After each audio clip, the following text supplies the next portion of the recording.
This is a boat that I've been dreaming about for more than 10 years. I just think it's salty, it's capable, it's a proper little ship. Imagine where it'll take you. Hi, I'm Joe, and welcome to MotorCity Boat Werks.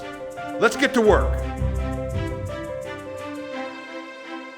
If you've been watching my channel, you know that I'm building a pocket trawler inside my boat works. I've stripped it down to a bare hole and I'm putting it back together. But when I'm not working on the pocket trawler, I like to go out and check out interesting boats that are on my bucket list. These are boats I always wanted to own, boats I always wanted to mess around with. I just think they're interesting. Some of them are quite rare, and when I find them, I like to go check them out. Today, I'm here on the south side of Detroit, and I'm taking a look at a very unusual trawler. There's probably only a handful of these in the world. This episode's gonna be all about the unusual pocket trawler behind me. This boat is a 2011 Legacy 32 Mark III trawler. Legacy Trawlers as a company existed between about 1990 to 2011. This company was located in Clearwater, Florida. This boat is rumored to be the last one that was ever built in 2011. I personally almost bought one of these yachts back in 2010. I always thought they were very salty. They're very capable boats. It was the Mark II model that always captured my attention. This is a Mark III. They're rare. This one, I've never seen anything like it. I've been trying to look at this boat for almost a year. This boat is for sale locally through a third-party sales agent. I'll leave the information in the show description if you want to contact them directly. I want to remind everyone that this is not a professional survey. I get no compensation from any of these boats that I look at or talk about. I have no financial interest in them. I receive no compensation. This thing is salty. I'll tell you, I always wanted to see one of these up close, out of the water, and to be standing here, this thing is a monster. It's a very big boat for 32, and it looks proper. It looks like a little ship. You can tell, even just up close looking at it, this thing is really kind of very robust. I always wanted to get inside one of these things and kind of see how much room was really inside there. And today, if we're lucky, I'll be able to get up in there and we'll take a look around. I'm gonna take you inside and show you all of the little bits and bobs, things to take a look at. The name of the boat is Whisper. Overall, it's about 32 foot 10 inches. The beam is about 10 foot 6. It's got a displacement of 16,000 pounds, 4,000 pounds of which is lead encapsulated ballast. It carries 120 gallons of diesel in 2 tanks and an additional 120 gallons of fresh water also in 2 tanks. It's got a generator, a bow thruster, and the engine is a Yanmar 3JH5E diesel. This boat has been used to cruise part of the Great Loop. It's got all the modern amenities. All the systems are modern and updated. When I first heard about this boat, I thought this might be the perfect couples cruising boat and even have adventures beyond. Man, this thing is fantastic. It just looks like it's built like a brick house. Look at that, man. I like everything about it. Oh, look at this. Look at this hull here, man. Whoa. That's like glass. Look at that.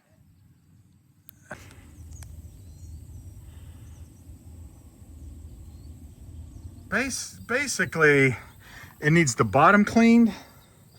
This is all just dirt. It's good shape. Needs a bottom job, paint job. New bottom paint, pressure wash.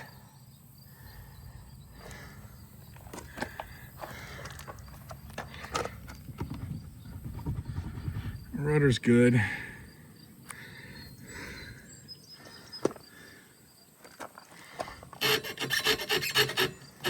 Play there. So these right here, this is called a bilge keel.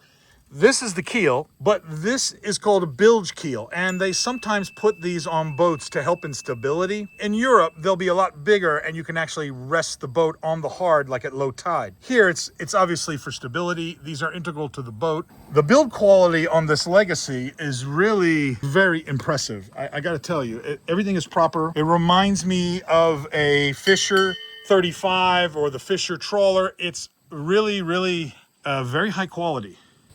I brought my own ladder because I hate trying to scrounge around a marina trying to find some type of a extension ladder to climb, 13, 14 feet up in the air. I might kill myself.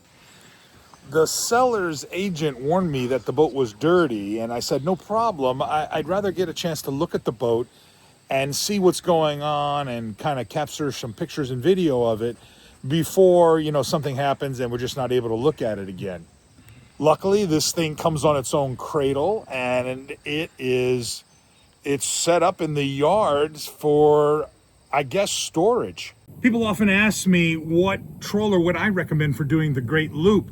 One that meets my 10 criteria, for a trawler that will make its way around the Great Loop and you'll have a reasonable amount of comfort based off of my experience living on boats.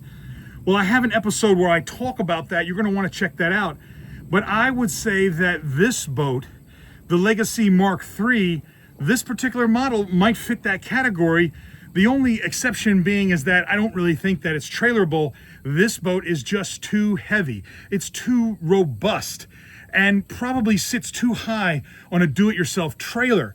So if you can get past that and all boats are a compromise, this might be a great platform for a Great Loop boat. When these rare boats come up like this, you got to jump at the chance, both to take a look at them, and if you're ever looking for one, you're thinking about buying it, you've got to move fast because, look, you may not have the chance again for years. The first thing you notice coming up on deck is that, man, it's rock solid. This is a big, heavy boat, and just like some of the other, big, well-built boats that I've gotten on, this thing doesn't disappoint. The walkways are wide and there's lots of handholds. There's a lot of spider webs and the deck is kind of dirty, but in general, everything is in very, very good shape. It's complete and, it's relatively new. I've been told that it comes with a dinghy. I'm not sure what it is or what it's made out of. I think, I'm not sure this is fiberglass, this may be plastic. That might be a Walker Bay. I've been told that everything you see on the boat, it comes with it. The boat has full maintenance records, it's got a detailed log, it has all the manuals, all the safety gear that you see. It's got everything that it needs basically to go right back onto the water and, continue on its adventures. What makes this interesting is if someone was ever thinking about, hey, I want to leave and go do the Great Loop, and I don't want all of the effort of having to restore a boat or get a boat together, this would be what you start from, an excellent platform to kind of get yourself in the water. You can update or touch up or fix whatever you need to do, and you're underway, way ahead of the game instead of messing around in a yard trying to build your boat. Probably need to paint the non-skid. The mast looks good, it's painted. Wow, it's in really great shape. The sail looks good, the rigging looks relatively new, it's complete. Standing rigging looks good. The seller's agent said I could go inside, so we're gonna check this thing out. Let's see if it's unlocked. It is, look at this. Whoa. I like it. Huh, a lot of room.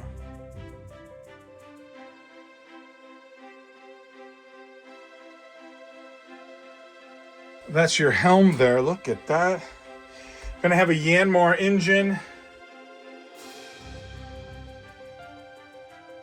What's amazing about this, so there are manuals and a detailed computer log for the ship, and it's been maintained since the boat was first commissioned. All the documents.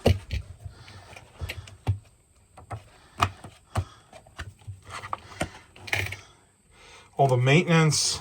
This log covers all of the details of the boat from sea trials all the way up to 2017, broken down in categories by general maintenance with checklists, things that needed to be fixed, and all this stuff, as well as like the daily operating logs. This is something that is really priceless, to a new owner because it's the provenance of the boat and what's been done to it and how it's been maintained. This is something that you don't see in most boats that you go to look at, especially used ones. I just want to take a moment and say, if you enjoy this channel, if you get what I'm doing at MotorCity Boat Werks, do me a favor and subscribe, hit the like button, and spread the word about MotorCity Boat Werks. This channel would not be possible without your support. Thank you. So I'm inside the boat here. It's about 85 degrees. It is hot, so I'm probably sweating quite a bit here. But it's great to be inside, and the interior is very nice. The outside's dirty. It's been sitting in the yard, and they weren't able to get it cleaned up in time for me to come film it. But still, it looks like it's in very good condition. The interior is 9 out of 10. It's looking pretty good. The exterior, you might need some new coating on the non-skid. Yeah, I mean, this is just dirt. The non-skid's still good. There's still a texture here. This is the regular deck, and I don't know if it was painted or what, but it looks really good. It just needs a cleanup. The non-skid, to be honest with you, probably would just need a good scrub down, and it might look pretty good the way it is. The deck looks pretty good. Other than that, the hull looks amazing. Probably need some new anti-fouling paint on the bottom. Let's check this out here. So I like this type of forward-facing pilot house, right? What do they call it? Like North Sea pilot house? There's a lot of room in here. It makes this space, really quite open and very nice. Some pilot houses, some Helms, they're very, very tight and you feel a little claustrophobic, but there's plenty of room in here and it's quite nice. You've got this couch right here next to the helm station, for the captain, and it's really very good. Great visibility. Look at this. So there's covers on the side here, but once those comes off, you have almost, what is that, 180 degrees of visibility through the pilot house windows. Check this out down here. Let's go down and see what's going on here.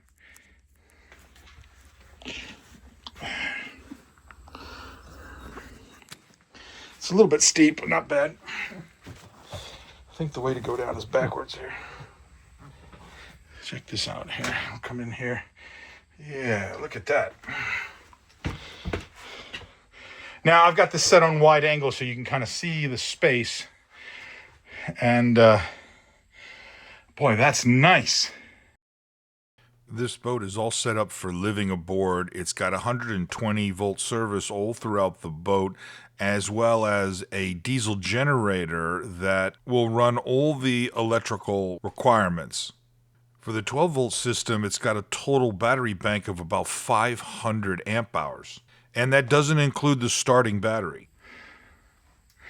What a nice galley, look at that.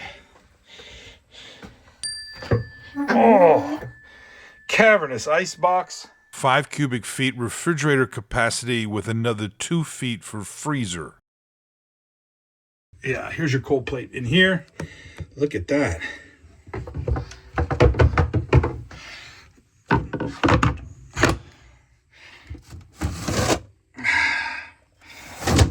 I love it.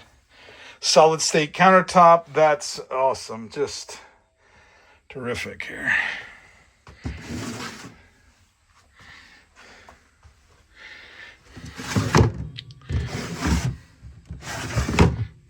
This is going to be an electric oven with a range.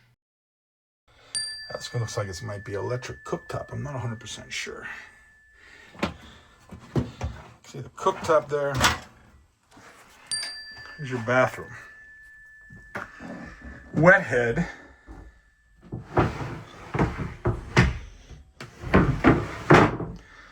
Huh.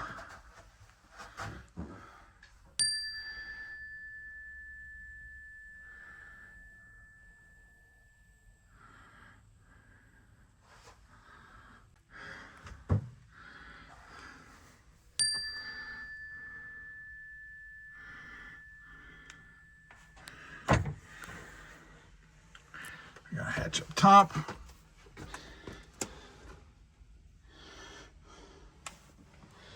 There's going to be an insert here. Wow, no leaks.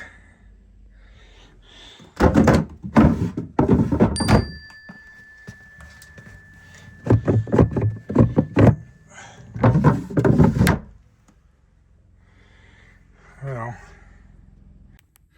all right, so, you know, inside the V-berth here, right, the distance from that wall over to this wall over here, it's only 7 feet at the widest point of the triangle. So this is a V-berth that's a little bit tight, and, you know, it's not as big as some of the ones we've been inside.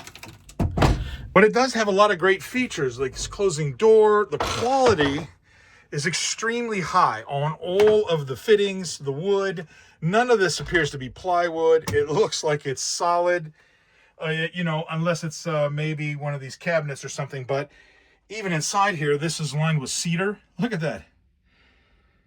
Very nice. All the drawers open. There's no indication of any leaks or anything anywhere. It's got proper fixing doors and bulkheads. I'm impressed. I'm very, very impressed. Should we try and see the engine? I wonder if we can. Let's see. Pull this up here. And there is your beautiful engine. Look at that.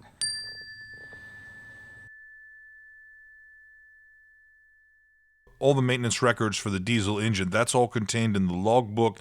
There's separate entries for everything that was done to keep the engine running. That looks really good, and you've got a diesel generator.